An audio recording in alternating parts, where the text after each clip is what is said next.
Hello बच्चों, आपने छोटी ई की मात्रा सीख ली है। अब आप बहुत सारे वर्ड्स भी पढ़ने लग गए हैं।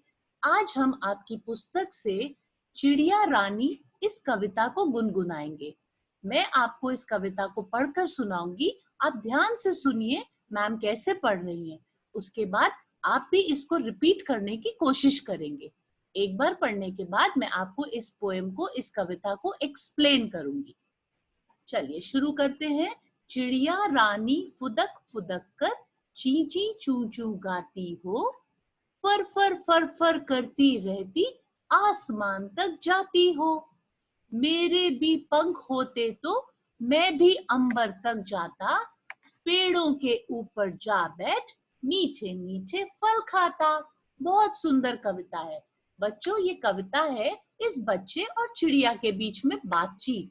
ये जो छोटा सा बच्चा है ये कविता के रूप में चिड़िया से बातें कर रहा है और क्या कह रहा है, उसको कह रहा है कि कविता चिड़िया रानी तुम फुदक फुदक कर चींची चू चू गाती हो। आपने भी चिड़ियों को सुना है ना, कैसे दिन भर ची ची चू चू की आवाज आती है और जब वो चलती हैं तो ऐसे लगता है फुदक फुदक कर चल रही है, जिसको हम हॉप कहते हैं। ऐसे पुट पुट पुट पुट करके वो लोग चलती हैं, फर फर फर फर करती रहती।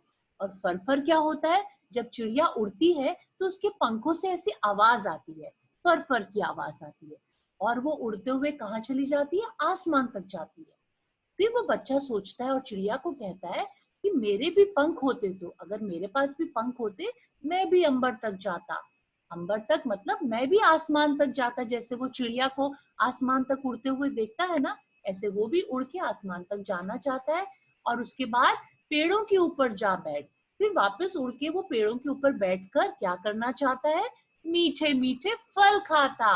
मतलब वो फलों वाले पेड़ों पे बैठता और उनके ऊपर बैठकर मीठे मीठे फल खा लेता।